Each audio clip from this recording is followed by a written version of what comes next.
Katika kijiji cha Harare aliishi binti mwenye uso wa kupendeza, tabasamu la kuvutia na moyo uliojaa matumaini. Binti huyo aliitwa Asha. Asha alikuwa mtoto wa pekee katika familia ya mzee Ramadhani. Asha akiwa na umri wa miaka 17, baada ya kushindwa kuendelea na shule ya upili, alipata nafasi ya kujifunza kazi za mikono na biashara ndogo ndogo. Akiwa katika mizunguko ya biashara zake sokoni, ndipo alipokutana na kijana mmoja wa mjini aliyeitwa Davis. Davis alikuwa ameletwa kijijini na mjomba wake kusimamia mashamba yao. Alikuwa na maneno matamu, tabasamu la kuvunja heshima na sura iliyowachanganya wasichana wengi kijijini. Lakini Asha kwa mara ya kwanza alihisi kupendwa na kijana huyo, na penzi lao lilianza kwa siri, likakuwa kwa kasi, na hatimaye siku moja yenye mvua nyepesi na upepo wa matumaini, Asha alipokea zawadi ya kimya pale tumbo lake lilipobeba kiumbe kingine. Moyo wake ulijawa na hofu, lakini pia furaha ya kuwa mama. Alipoenda kwa Davis kumweleza habari hizo, kijana huyo aligeuka kama upepo. Alimkataa, alimkana na alimwambia asimsumbue tena. Wazazi husema macho hayana pazia, lakini moyo na mapenzi yake. Walimwambia, walimuonya, wakamlilia, lakini Asha hakuona mbali.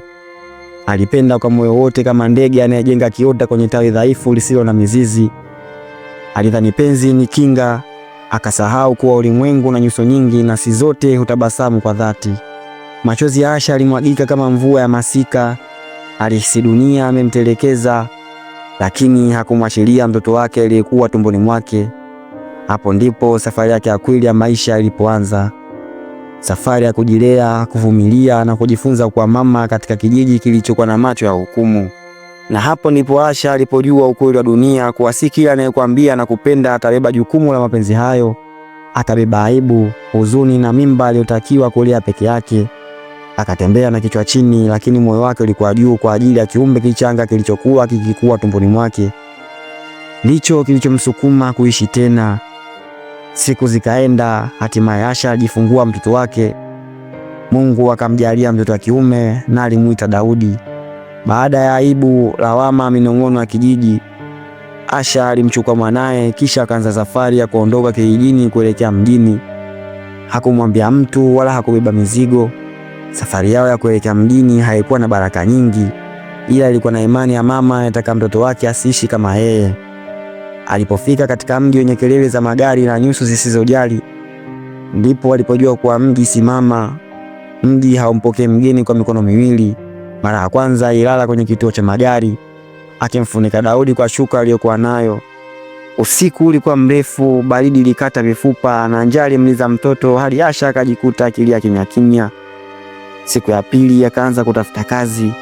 Aligonga milango mingi, lakini wapo waliomdhihaki kwa mtoto mgongoni. Wengine walimnyima kwa sura ya uchovu. Hatimaye mama mmoja aliyemiliki mgahawa wa chakula alimwonea huruma Asha, akampa kazi ya kuosha vyombo katika mgahawa huo. Mikono ya Asha ikapasuka kwa maji ya sabuni. Alilala chini ya paa la mabati lililovuja. Alimkumbatia Daudi kila usiku kama silaha ya mwisho aliyobaki nayo. Wakati mwingine alilazimika kumfungia mtoto wake kwa jirani ili aende kazini. Wakati mwingine alilazimika anywe maji ili Daudi anywe uji. Lakini Asha hakukata tamaa. Alijua hana mtu, hana mume, hana cheti, lakini ana moyo na ana mtoto. Aliendelea kupambana, akiishi kwa neema na machozi. Na katika kila siku ngumu alijifunza kwamba mapenzi yanaweza kukuacha na maumivu, lakini mapenzi ya mama kwa mwana ni nguvu inayoshinda kila kitu. Siku moja Daudi aliugua ghafla. Alianza kukohoa usiku kucha, akitetemeka kwa homa kali. Asha alijaribu dawa za kienyeji, lakini hali haikubadilika. Asubuhi alienda hospitali ya mtaa akiwa na mtoto mgongoni. Akalia mbele ya nesi, alimwangalia kwa macho ya kuchoka. Nesi huyo alimwambia kuwa mwanae inabidi alazwe na apewe baadhi ya dawa ili zishushe homa yake. Asha alisimama kimya, machozi yakimtiririka. Hakuwa na fedha ya kununua chakula, sembusi ya kulaza mtoto. Alilia kwa madaktari wamsaidie mtoto wake, lakini kilio chake kilionekana sawa na kelele kama hana pesa. Na hapo Asha alimchukua mwanae na alirudi naye nyumbani kwao. Kisha akawa anamwangalia akivuta pumzi kwa shida. Aliomba, alilia, alijilaumu, lakini haikusaidia kitu. Alihangaika siku mbili kutafuta hela za matibabu, lakini alikosa na hali ya mwanae ilizidi kuwa mbaya. Siku ya tatu bila matibabu, Daudi alikuwa katikati ya maisha na mauti. Ndipo jirani mmoja, Mama Amina, aliguswa sana na hali ya Asha na mtoto wake. Alimpeleka Daudi hospitalini, akasimamia matibabu yake na hatimaye Daudi alipona. Kuanzia hapo maisha yalianza kumfundisha Asha kuwa hakuna jambo la kudumu, sio huzuni wala furaha, vyote huja kwa wakati na kisha hutoweka. Alianza kumsaidia Mama Amina kwenye biashara yake. Alijifunza kupika, akaanza kuuza chakula kwenye kituo cha mabasi. Hata hivyo haikuwa rahisi. Mvua ilimnyeshea mara kadhaa, vijana wa mtaani waliiba pesa zake na wakati mwingine alipata hasara kila kitu, lakini hakuacha. Kila siku aliwaza uso wa Daudi na macho yake yaliyojaa imani. Alijua hawezi kurudi kijijini mikono mitupu, hawezi kushindwa mbele ya mtoto aliyemletea sababu ya kupambana. Miaka michache ikapita, Daudi akaanza shule ya awali. Asha sasa akawa mchuzi maarufu wa vyakula. Alianza kupendwa na wateja wengi kwa upole wake na uaminifu. Alikuwa bado yule Asha aliyepitia maumivu, lakini sasa alikuwa amejifunza kusimama bila kutetereka. Siku moja akiwa kwenye shughuli zake za kuuza chakula kwenye kituo cha magari, ndipo gari moja jeupe la kifahari likasimama karibu naye. Mzee mmoja mwenye uso wa huruma, mwenye ndevu nyeupe zilizotulia kama alama ya busara, aliteremsha kioo cha gari kisha alimtazama Asha kwa muda mrefu. Akamwita na kuomba azungumze naye. Ingawa moyo wa Asha ulimshtua kidogo, macho ya mzee huyo alionekana hayana hila. Aliingia ndani ya gari kwa heshima. Mzee huyo alimtazama kwa muda, kisha kwa sauti ya upole lakini yenye uzito wa hekima akauliza, "Jina lako nani binti, na unaishi vipi?" Asha alimtazama mzee huyo, macho yake akianza kung'aa kwa ukavu wa machozi aliyokauka kwa maumivu ya kila siku. Akamweleza polepole historia yake kutoka kijijini kwao, mapenzi na kijana aliyemtelekeza hadi kujikuta mjini akiishi kwa tabu, akimlea mtoto peke yake kwa kuuza maandazi na kusafisha nyumba kwa watu wasiojali. Mzee huyo alimtazama Asha huku akitikisa kichwa kwa huzuni. Baada ya Asha kumaliza hadithi yake, mzee huyo akavuta pumzi ndefu kisha akaanza kusema kwa sauti iliyojaa uzito wa historia, "Asha, hadithi yako imenigusa sana, lakini pia imenikumbusha jeraha ambalo halijawahi kupona moyoni mwangu. Mimi ni mzee Baraka. Ilikuwa na binti mmoja kipekee. Binti yangu alimpenda sana kijana mmoja, akaniomba afunge naye ndoa, lakini sikuweza kumkatalia kwa sababu niliona furaha yake ni muhimu. Hatimaye wakaoana, lakini muda si mrefu walipata ujauzito na kijana yule alitoroka na kwenda kusikojulikana. Siku za baadaye alipata uchungu wa uzazi. Tukampeleka hospitali, lakini alipofika alikata roho yeye na mtoto wake mchanga. Kwa maumivu hayo moyo wangu ulibomoka. Nilijiona mwenye hatia, niliona sijamlinda binti yangu. Tangu siku hiyo sikuweza tena kutabasamu kutoka moyoni. Nikajitosa kwenye kazi, biashara. Mungu amenijalia mali nyingi, lakini sina furaha na hakuna kilichojaza pengo la mwanangu. Leo nilipokuona unavyohangaika, ulivyomchukua mtoto wako kwa mkono mmoja na mkono mwingine umeshika sahani ya chakula, nikasema moyoni, hii ni sauti ya binti yangu kinililia tena. Siwezi kukuacha kama nilivyoshindwa kumsaidia mwanangu. Asha, kuanzia leo nitakuwa kimbilio lako. Wewe ni mwanangu sasa. Nitakupa nafasi ya kujifunza, nitakuwezesha, na mtoto wako sasa ni mjukuu wangu. Dunia hukataa waliovunjika moyo, lakini Mungu huandalia nafasi mpya pale walipoangushwa. Ukiona njia imejaa miba, usiogope.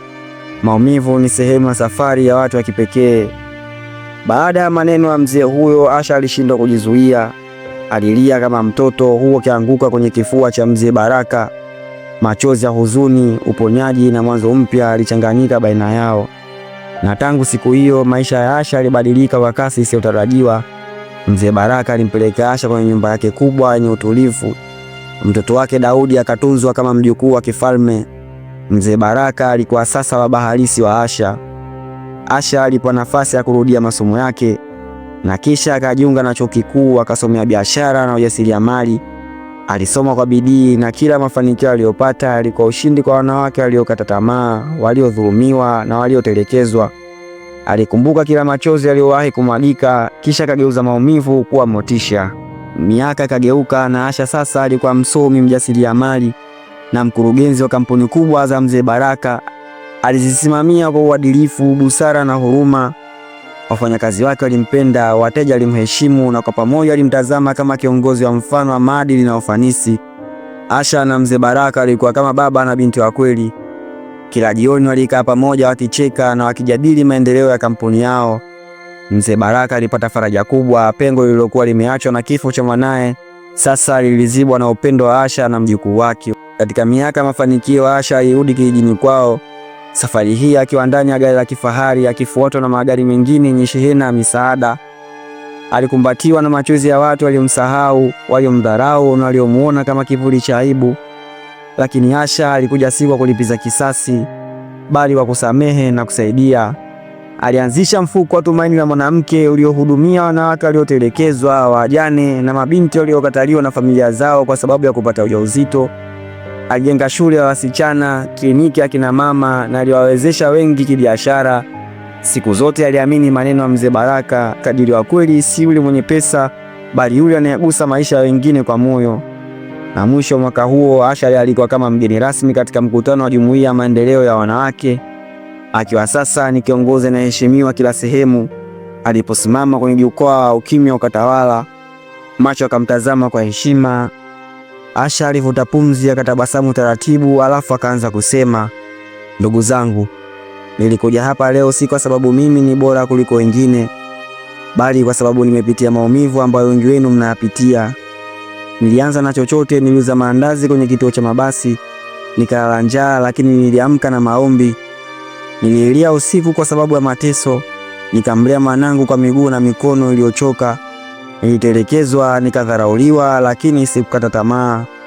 Leo hii nasimamia kampuni kubwa, nina mali, lakini thamani yangu kubwa si magari wala majumba, ni furaha ya kuwasaidia wengine.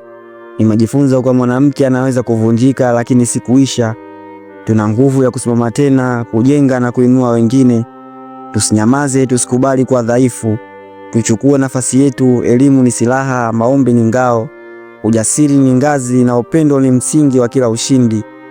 Na kwa wale wanaodharau walioanguka, watambue kuwa sisi kila mkuu huvunjika guu, na anayewadharau waliolala huamka akiwa chini yao.